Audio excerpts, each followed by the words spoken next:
Evening, everyone. My name is Amanda Gingwish. I'm the program director here at Conservation Nebraska, where I mainly oversee our Common Ground AmeriCorps program that gets to host fun and cool educational events like the one that we have tonight for you guys.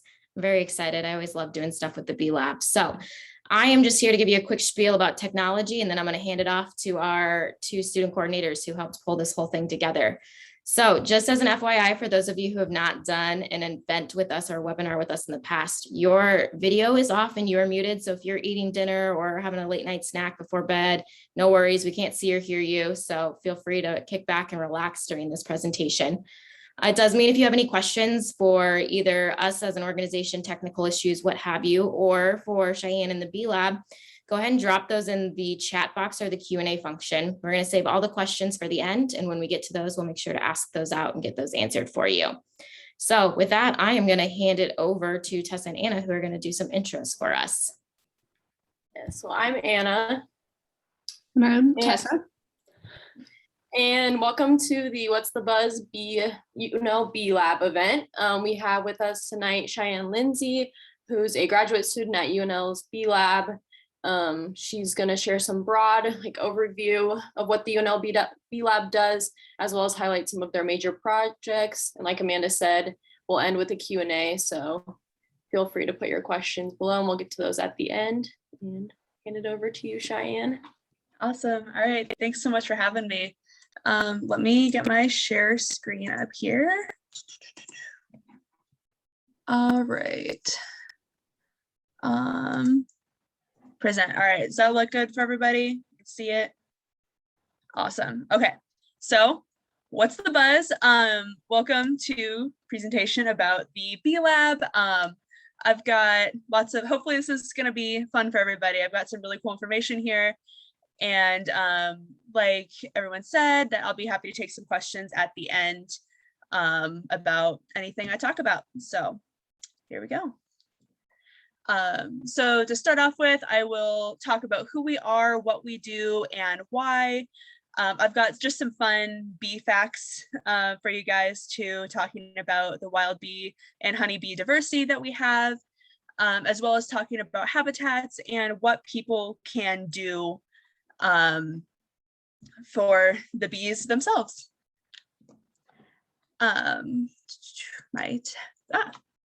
My little face thing is covering where I need to read my text. So we've got a bunch of different grad students here. We've got Rogan, have myself, Sheldon, and Courtney. These are all of our primary graduate students. All of them are master's students. I'm going to be a PhD student coming up this upcoming semester. The lab leads are Dr. Autumn Smart and Dr. Judy Wu Smart. They kind of oversee everything that we do.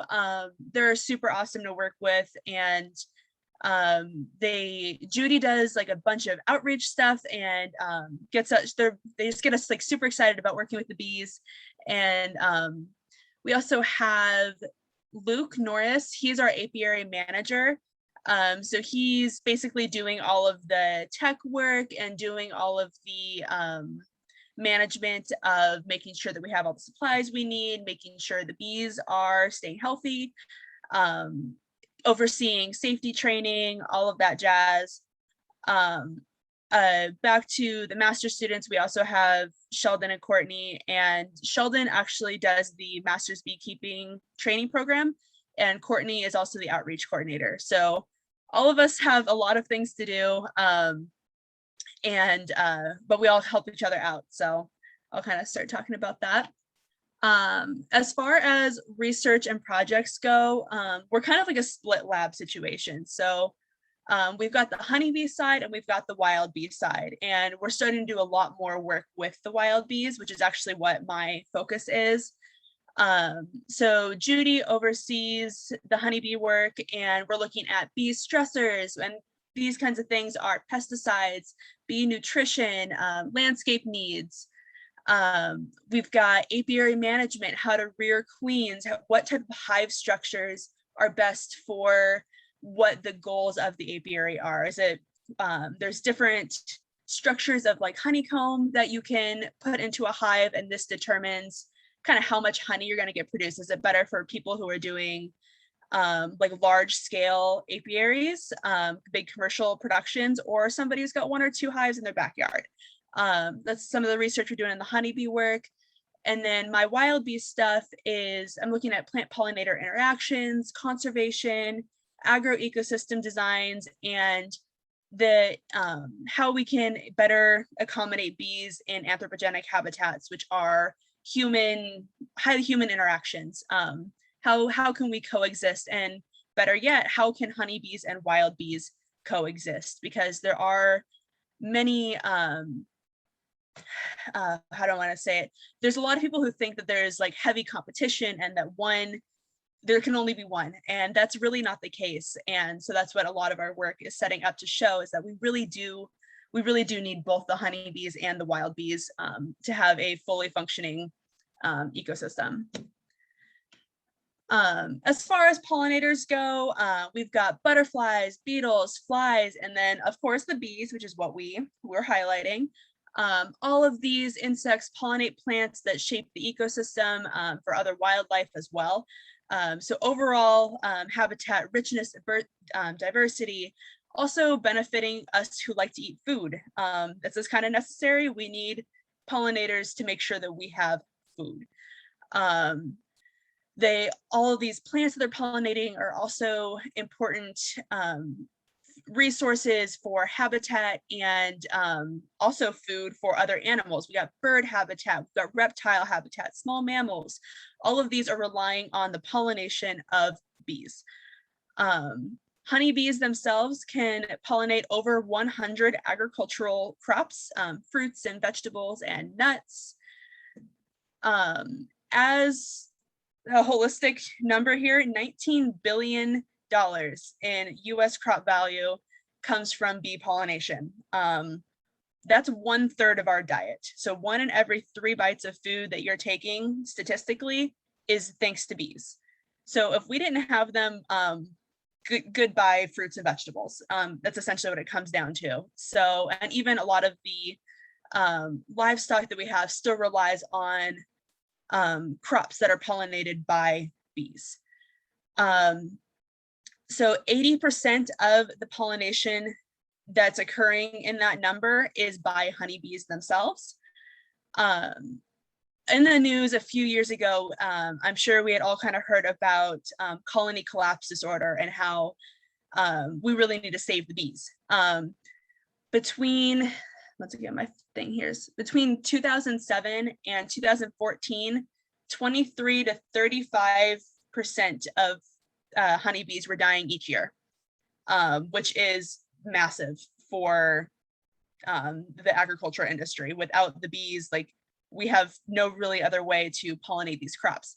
So that's very tragic. And a lot of our work is looking at to why these numbers are dropping and how we can prevent future instances of this. Not only is I can move this. So pollination services by bees, increasing yield, uniformity in size, and also improving the taste of these fruits and vegetables, providing more nutrients, better genetic diversity. Without insects, you can see here at this photo at the bottom, the left is a photo of a strawberry that was pollinated by a bee, and the right is a strawberry that's self-pollinated. Left is obviously going to be better. So if we don't have the bees to pollinate all of these crops, we're also not only left with very few amounts of it, but not nutritionally rich foods as well. Why won't this? For some reason, it won't let me change slides. Oh, there it goes. Okay, sorry about that. So commercial apiaries are massive for the agricultural industry in terms of traveling nationwide to make sure that all of our food security needs are met. So this is kind of a photo of what that looks like. Shianne, can you maybe unshare and reshare? We're stuck on the previous slide still. Okay, yeah, oh wow, it just kicked me off. Yep, I will. No worries. Okay.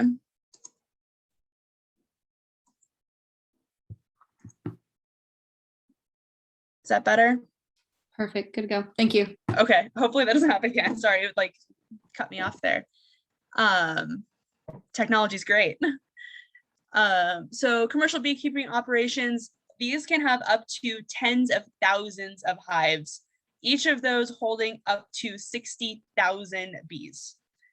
They're trucked cross country, and basically they just do this whole little loop to make sure they're hitting each of the seasons in each of the regions of the United States while also staying warm.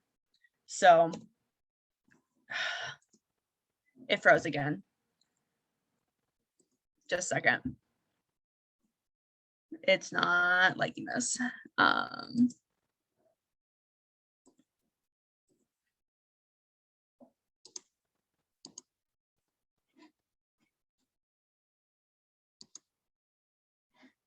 It keeps booting me off whenever I try to change slides.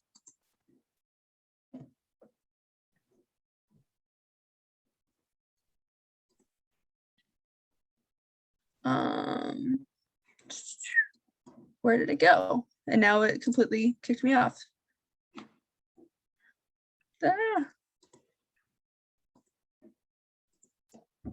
Now I lost my Zoom. Can you guys see this at all? We can see you. Oh, geez. I'm so sorry, everybody. Happens. Okay, how are we doing? Okay, we got your screen back. Okay, now I just need to, I wish the controls at the top could go away because I can't see through them.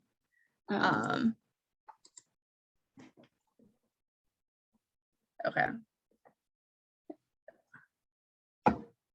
Okay, it doesn't like that slide.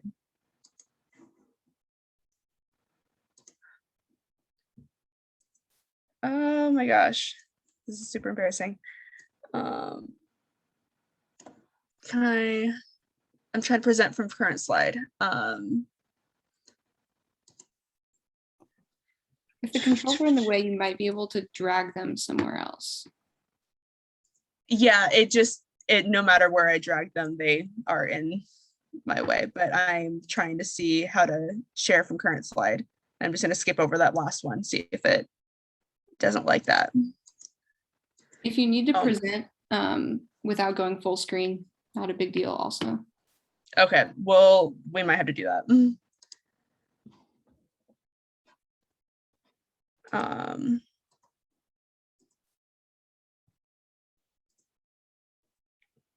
Okay. Why does it keep booting me off? Oh my gosh, this has never happened before. Okay, so anyway, I was talking about the movement of colonies around the United States for commercial apiaries. So getting back on that, this is a map showing where the major crops of the United States are that are utilized for mass production for agricultural usage. And the bees, basically, they're just shipped. A lot of times they're going to end up in California, especially for almond production. The honeybees are massive for honey production. Without the honeybees, there would basically be no almonds. So they basically are just, once it starts getting cold here in the Midwest, they're going to start making their way to the West Coast for the winter. And then as things start warming back up here in the Midwest, they're going to cycle their way back. And the Midwest is commonly known as the last great beekeeping refuge. That's because of the diversity of habitat that we historically had here.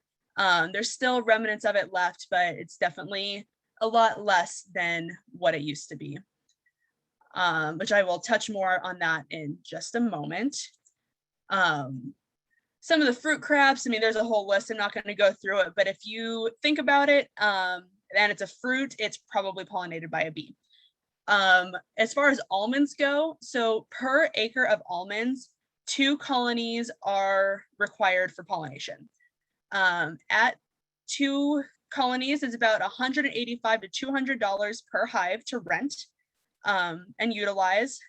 In 2020, there was 1 million acres of almonds that needed to be pollinated, which means approximately 1.9 to 2.3 million hives.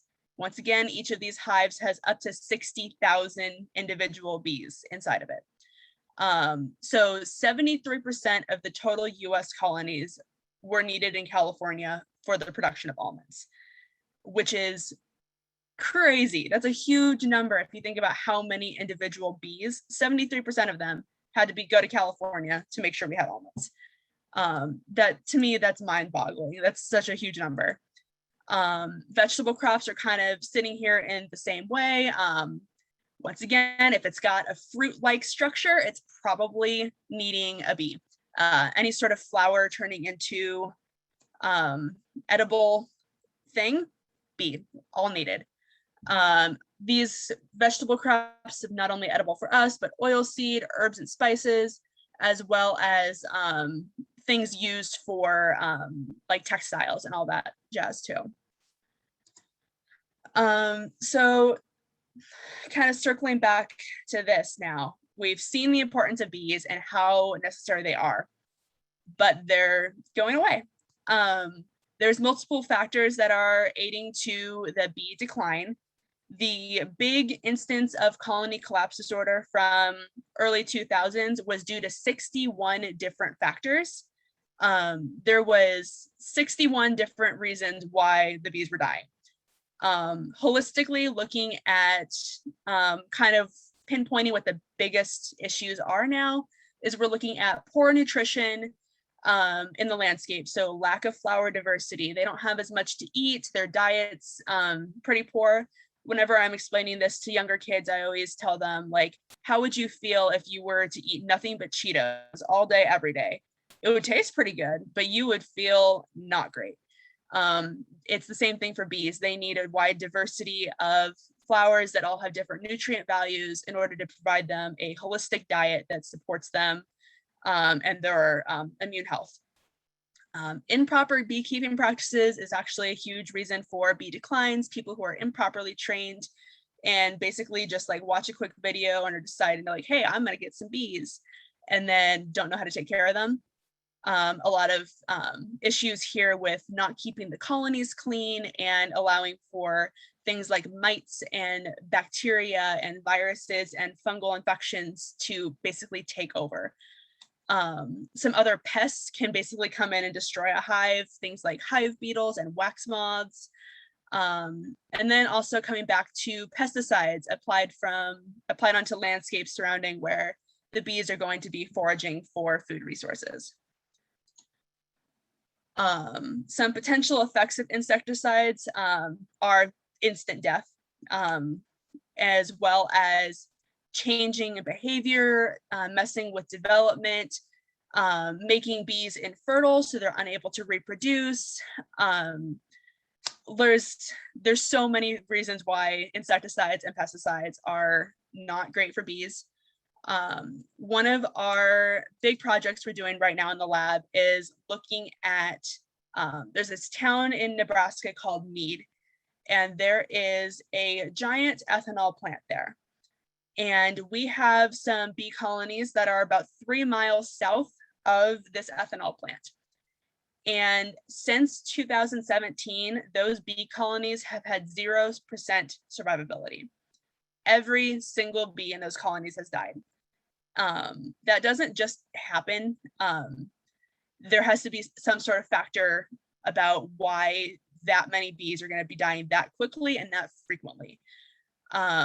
We refocused and kind of looked more in depth at what was going on here, and we found out that that ethanol plant was burying piles of pesticide treated crop waste under the ground and not doing anything about it. They just dug a trench, put the stuff in it, covered back up with dirt, and didn't worry about it anymore. All of these pesticides and insecticides are leaching into the soil, leaching into the water, and leaching into nearby plants that the bees are all foraging on. They bring these back to the colony. If they feed on nectar that has insecticides basically laced into it, and they go back and feed that to the young, all of those young are going to die. So this is a huge, huge, huge issue. And we're working really hard to make sure that this issue is known about. Judy's been fantastic with doing a bunch of outreach work regarding this issue. But it becomes an issue because there's currently no regulatory division in the EPA to address this type of pollution and its environmental impacts. Basically, they're just like, well, there's nothing we can do about it, and just let it keep happening, which is pretty sad. In addition to pesticides, we also have habitat loss. So here on the left is a map of the United States about 200 years ago, and all of that in green is what used to be the tall grass prairie region of the United States. And basically, since we have colonized it and turned it into large scale agriculture, the photo on the right is more realistic about what we have in terms of prairie resources that are still available for these wild pollinators, as well as honeybees as well. This is a map of the cropland. So we're going back here and we see this section where there's a tiny little bit of green. That's all yellow here. That's all the crops. There has been a 2.98 million acre increase from 2008 to 2013 in terms of agricultural land. That's 77% of that remaining grassland from that former photo is being turned into agriculture. This has caused a mean bee abundance decrease of 23%. So a quarter of the bees have died off from just straight up losing habitat. And that's not including the pesticide issue. That's just not having food and not having habitat. And that's from 2008 to 2013. So still very prevalent, still happening, very, very rampant issue. This photo is just to highlight it a little bit more. This is our neighboring state of Iowa. The photo on the left is historic tallgrass prairie. The photo on the right is what exists now for that wild habitat. The rest is turned into urban lands or agricultural lands. So we've lost a lot of this really important space that's needed for pollinator conservation. So kind of a sad note there, but switching gears a little bit, there's so many bees that are utilizing that space that we really need to be working on protecting. And most people, if you close your eyes and you're just picturing a bee, it's probably going to be a honeybee or a bumblebee, maybe like a leafcutter bee if you've seen some other types, but there's about 20,000 species of bees worldwide, about 4,000 of those in the United States. It's estimated there's about 600 to 800 in the state of Nebraska alone. Most of these are specialists on that tall grass prairie region. So this is kind of just showing the overall types, but there's some close-up pictures. They're super diverse in shape and color. These green ones here in the center are my absolute favorite bees ever. A lot of these bees are specialists on specific plants. So the plant would not exist without the bee and vice versa. This is called a Ligolectini. And that's when the bees are foraging on one specific resource. There's also bees that are parasitic. So this one here in the bottom left corner is a parasitic bee. And they go into other bee colonies and they basically lay their own eggs and they kill the young of the other and have the other mom raise it. So really cool ecological things that are going here. Still important pollinators. We've got leafcutter bees. We have the endangered bees, especially bumblebees. It's estimated that about probably every, I'm going to say about 30% of the bees that we have are considered endangered or at least approaching rare status. This here's a photo of the rusty patch bumblebee, which is kind of the poster child for bumblebee conservation. So really, really important species here. And they also, this is kind of just a photo showing the size difference. The smallest bee in the United States is the Perdita minima, and it is less than half the size of the eye of the carpenter bee. So a lot of these things that people don't even realize are bees because they don't see the direct benefit from them. Because, I mean, if you were to see this little one here, most people probably wouldn't even realize it is a bee, but they're important pollinators. So it's really hard to gain traction for things like that. In terms of gaining traction, though, there are some scientists out there who get the super fun job of naming species. These are two examples of bees that they're in tropical environments, South America and so on. But naming them after this one here on the left, it's called Euglossa bazinga, and it's named after Bazinga from Big Bang Theory. And then this one on the right is, they literally couldn't find a name for it. They didn't know how to classify it. Brand new species found a few years ago. So they named it Bee Cute Furry Face and used it as a way to get people involved in pollinator surveying. So some of those fun things are good ways to get the public involved. Talk a little bit about the different types of bees. So within those 4,000 bee species, 2 can make honey, and that one of them, the one that we use to mass produce honey, is actually not a native species. It is imported from Europe. The European honeybee. The other one is bumblebees, but they do not produce enough honey for us to be able to use as a commodity. It's just tiny, like drops, is all they can produce. So very, very small amounts, but the honeybees are great at that. But both of these species are social bees. So they live in colonies, they've got a hive, they have a caste system. So they've got queens, they've got workers, nurse bees, and then they basically all have a division of labor. So they're working together to do the jobs and do everything that needs to get done to make sure the colony is healthy. So honeybees, which is the main focus of the Bee Lab, I'll talk a little bit about here. And so this one on the left, this is actually what a male honeybee looks like. They have massive eyes.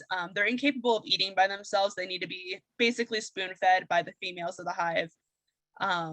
We've got the queen bee, and then we got the workers and nurses.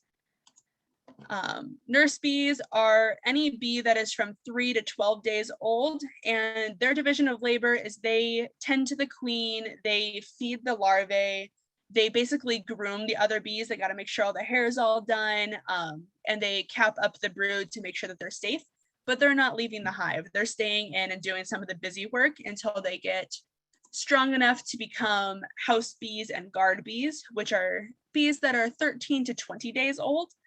And these are the bees that are going to be building new wax, building the physical honeycomb structure, feeding and transferring nectar to start the production of honey. They're packing pollen, which is called bee bread. It's a super high nutriently dense substance that they're using to feed the young, as well as producing the honey. They're working on cleaning and capping up the honey cells. So honey is produced when the foragers go out and collect all of the nectar, and they bring it back, and they basically, it goes down into their honey stomachs, and then they throw it back up into the house bees, who are basically like the cooks. So they're going out, they're getting these resources, they're bringing them back, giving them to the house bees, and then the house bees just evenly put it in all of the little honey cells, and then they use their wings to fan it, to dehydrate it, so that way the water is evaporated, but the sugar and carbohydrates are remaining. After this is reached at least 17% water or lower, then it's considered honey, and that's what we then extract and put in our tea and coffee and all of that jazz. So kind of a gross process, but it's pretty cool. So that's where your honey comes from, by the way. There is, within the house bees, there's also the guard bees. So these are the ones that are going to be slightly stronger. and they sit out on the edge of the colony and they're guarding the hives. They have these alarm pheromones that they emit when there's danger, which smell like bananas. So if you eat bananas before going into a beehive, you're probably going to get like stung a bunch because they associate that scent with alarm. So don't do that. They're also working on ventilation, so they're beating their wings to bring air, cool air in or hot air out, or vice versa.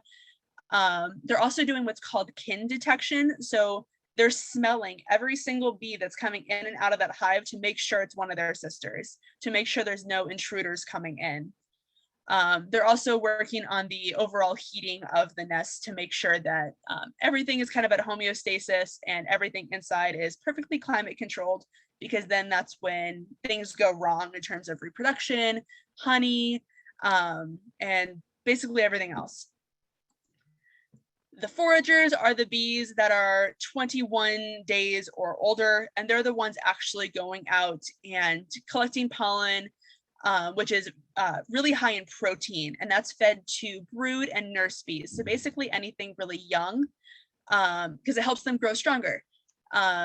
Propolis is resin that's collected from plants, and they use that basically as a warning like glue, and they seal up anything they don't like. So if a beetle were to get into the hive and they're like not a fan of it, they'll propolize it, which they're just going to encase it in this resin to make sure everything else stays away from it. They're basically just like putting it in this like slime putty situation to make sure it's staying there and nothing else is going to bother it. They're also collecting nectar, which is carbohydrates and used for honey production. And the purpose of honey is to provide them with food throughout the winter, because obviously when there's 3 feet of snow on the ground, there's no flowers blooming. So they need food as they're overwintering in the hive.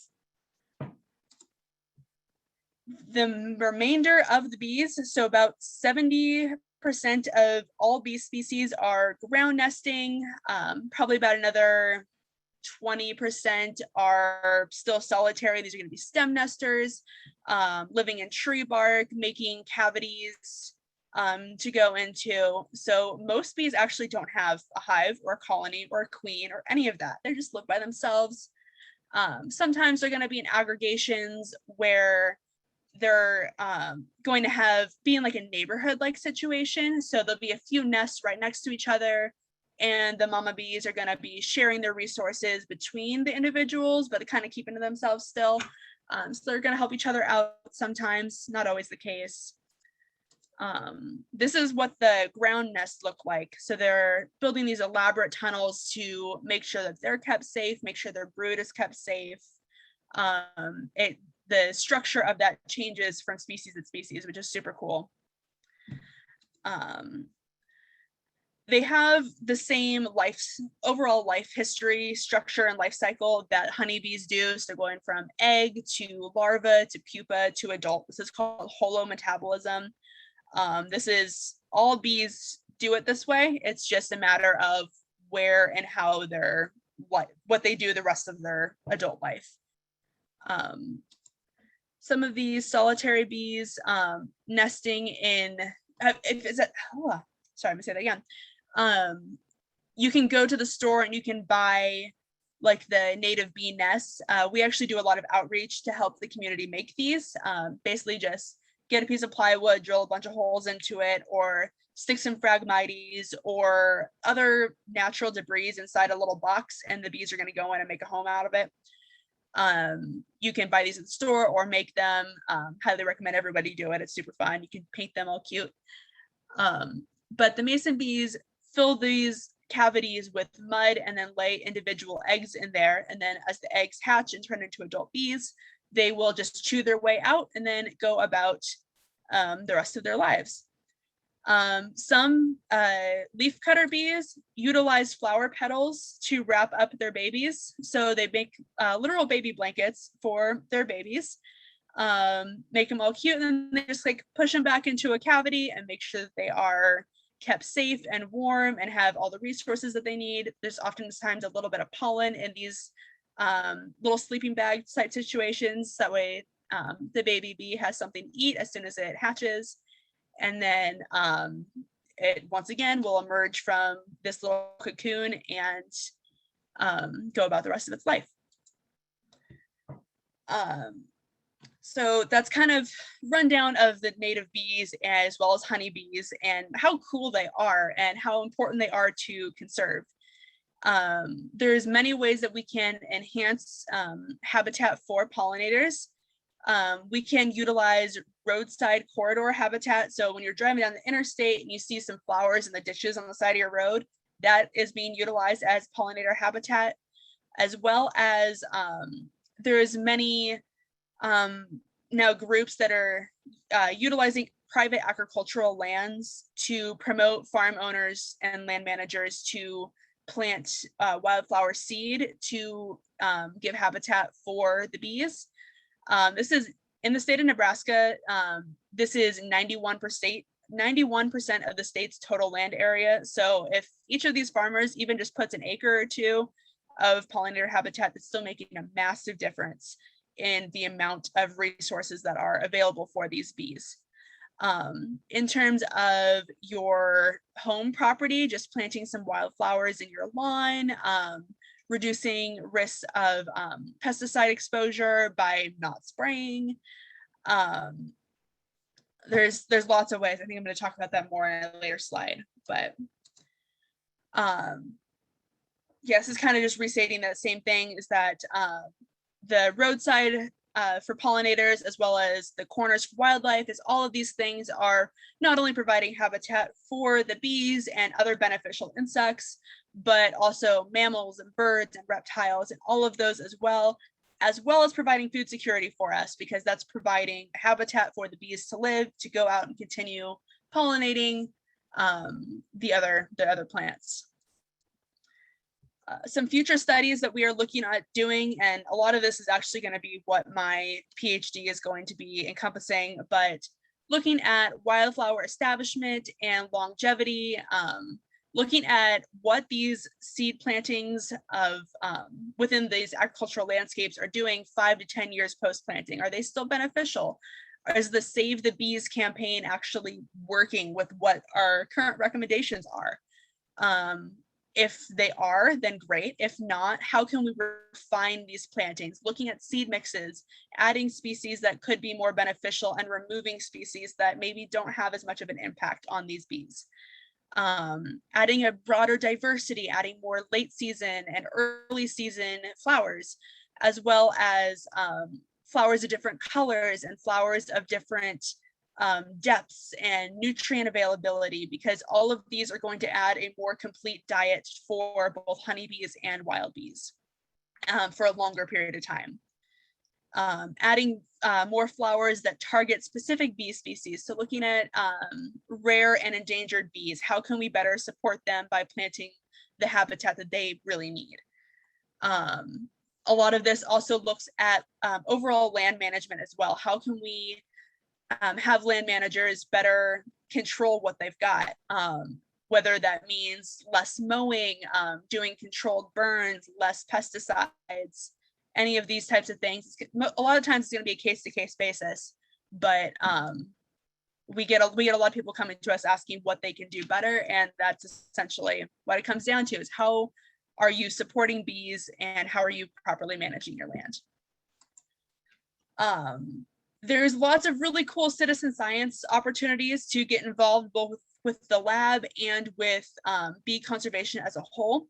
So the Nebraska Bumblebee Atlas is a citizen science project that anyone can do. Basically, you can just go for a walk and you can take some photos of bumblebees that you see and upload it to that database.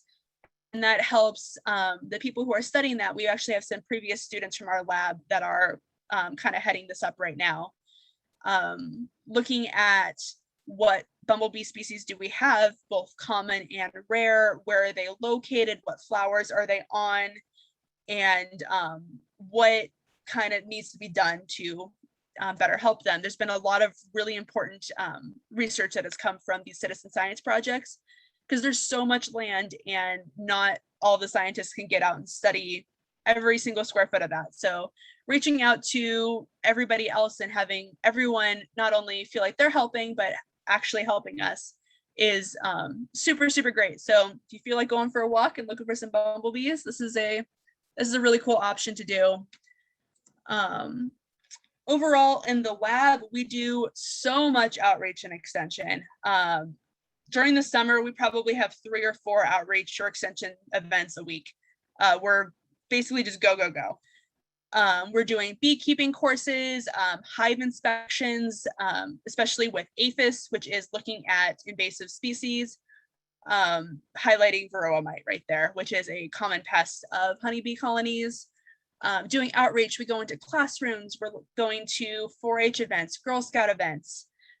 We have observation hives where everyone can basically just see a honeybee hive doing its thing.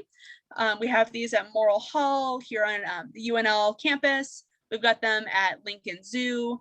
And then we also have rescued bumblebees that are on display at the Schramm Education Center through Nebraska Game and Parks. This is a short list of all of our collaborators that we are working with on a basically daily basis, of where we are getting funding, who we're doing projects with, who we're doing outreach with.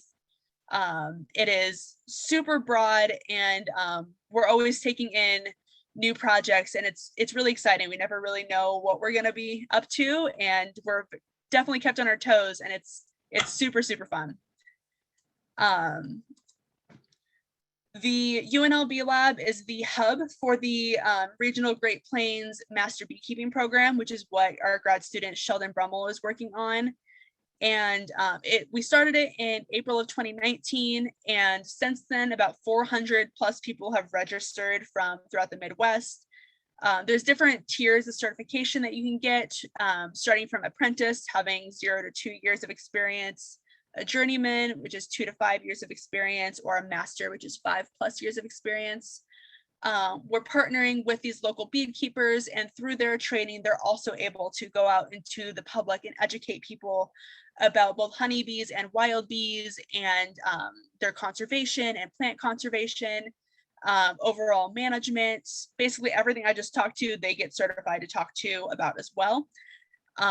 Looking at specific training targets with bee management, bee biology, land stewardship. This is something that is super, super huge, and it's not mandatory to be a beekeeper to do this, but it's definitely highly recommended. If you're interested in becoming a beekeeper, definitely look into this program. It's super worth it. There's also a lot of really cool opportunities for learning, like this past summer, actually, or no, it was in the fall. I don't remember what day it was. Anyway, we did a mead making workshop. So we brought in a professional mead maker to show how to turn the honey into a honey wine.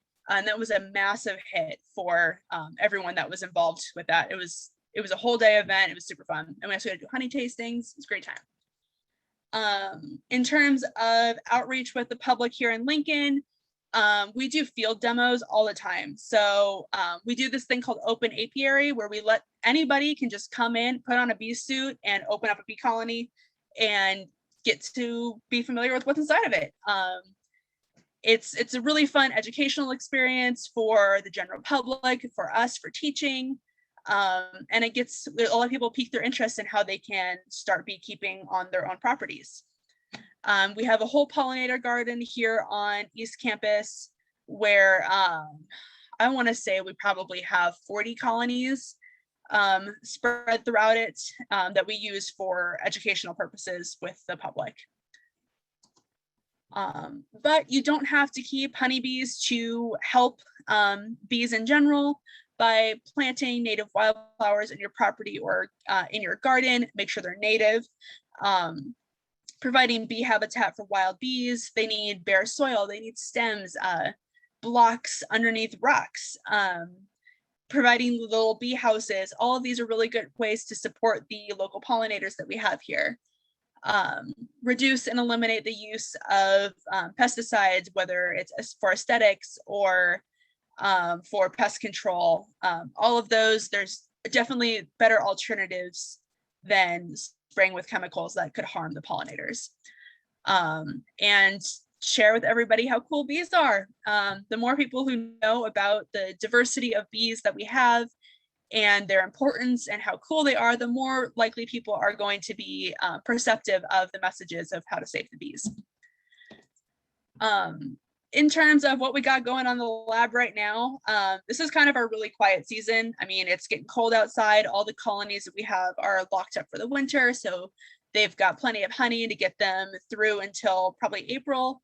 So we're doing a lot of conference attendance, doing a lot of webinars, doing a lot of outreach, and then just prepping up, because basically once field season ends, it's only a few months before we have to get ready to go out again and continue doing our research and our extension work. And it's always, we're always going, but throughout the whole year, we do this thing called Hap Bee Hour, and it's the first Friday of the month from 5 p.m. to 6 p.m.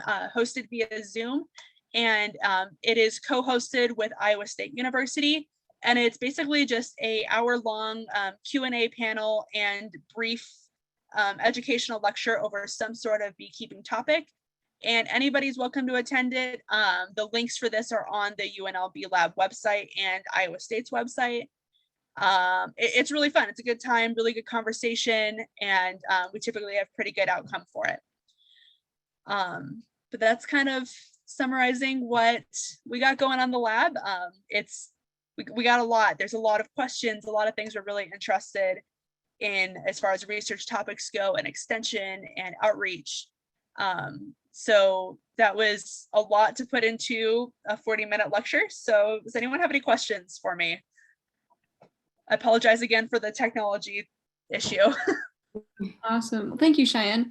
Yeah, just a reminder again, drop your questions in the Q&A feature so we can get to those. But let's get started with, can a hive be set up in a backyard in town? And then if so, do neighbors need to be contacted for their approval? Yes, hives can absolutely be set up in town. There's some really cool hive designs that are specifically made for more leisurely beekeepers. These are called flow hives. And first of all, they're really modern looking and actually like kind of cute to put, not like the big ugly white boxes. But you can put a mason jar right up to it and turn a spigot, and the honey comes pouring out of it into your jar, which is super cool. Normal beehives can also be used, kind of just up to your preference. But I mean, you can tell your neighbors. I'm sure.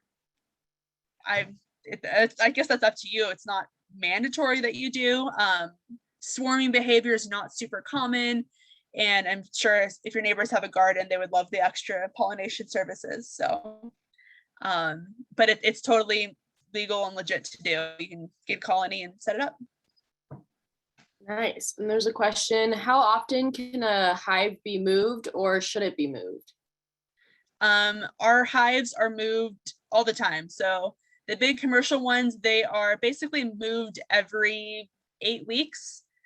The benefit of moving them is that it gives them access to new resources. So if you have hives on a farm and you have several little plots of pollinator habitat, moving them between those just introduces them to new nutrients and allows them to get access to new resources. So, I mean, if you don't go out moving your colonies like once a week, but frequently is fine. Okay, and then we have a comment from Susan who mentions that she lives on a lake with a 1 acre lot with tons of perennials and grasses and lots of bees, but no idea what species. Do you have any advice for identifying species?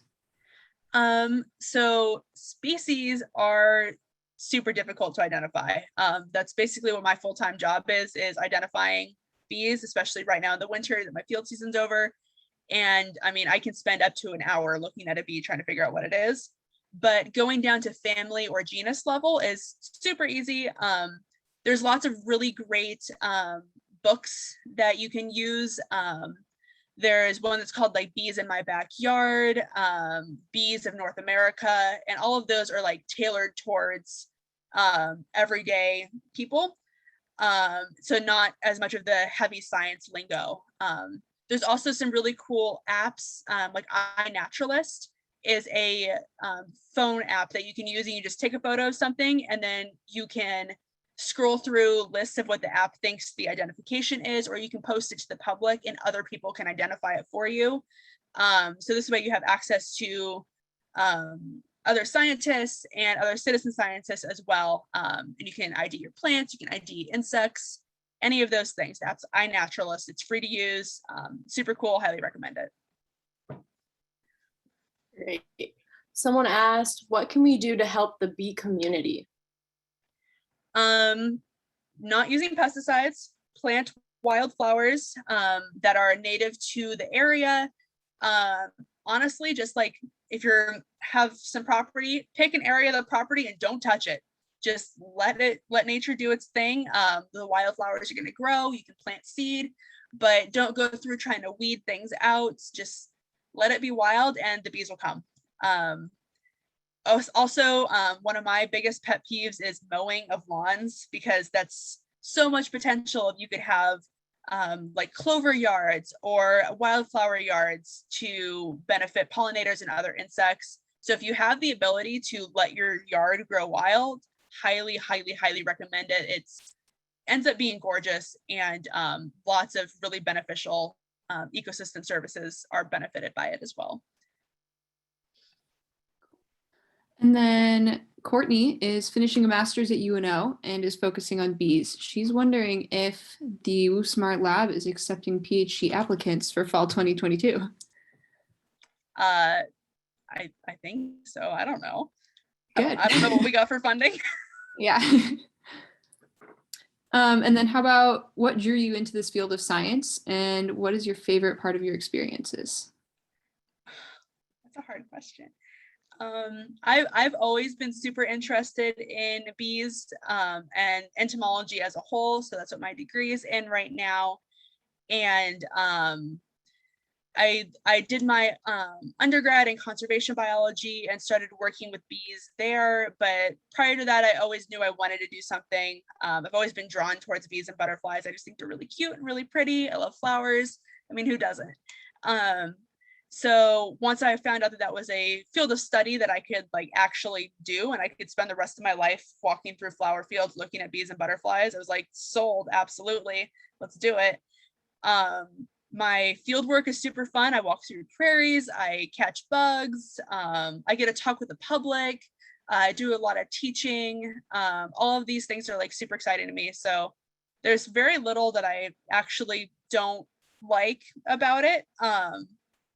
It's all pretty great. So entomology is a really cool place to be.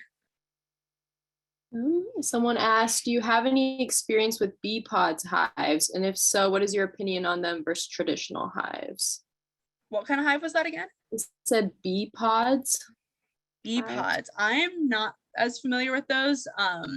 The only hives we have are like the traditional ones. We've got a few of the flow hives, the Brummel boxes, which are the big white ones. So I'm not familiar with that one. So unfortunately, I can't provide input.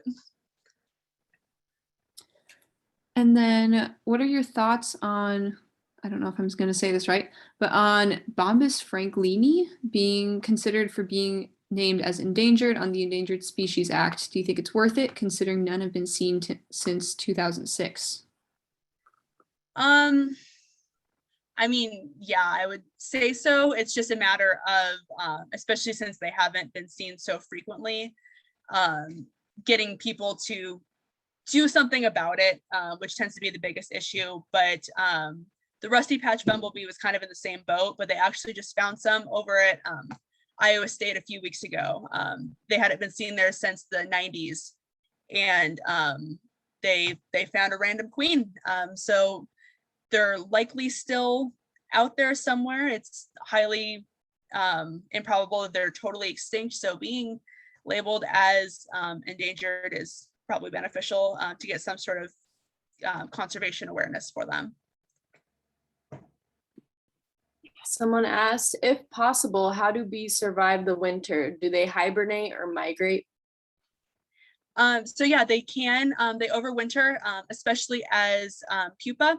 So they, in the honeybee colony, they all keep each other warm. So when there's a bunch of bees, they can thermoregulate better, and they overwinter just fine. The wild bees do the same thing. They go into like if they're in the bee boxes, they'll go in those and just basically pack themselves up. If they're a ground nesting bee, they're gonna dig themselves underground and just keep themselves all warm, and pretty decent success rate.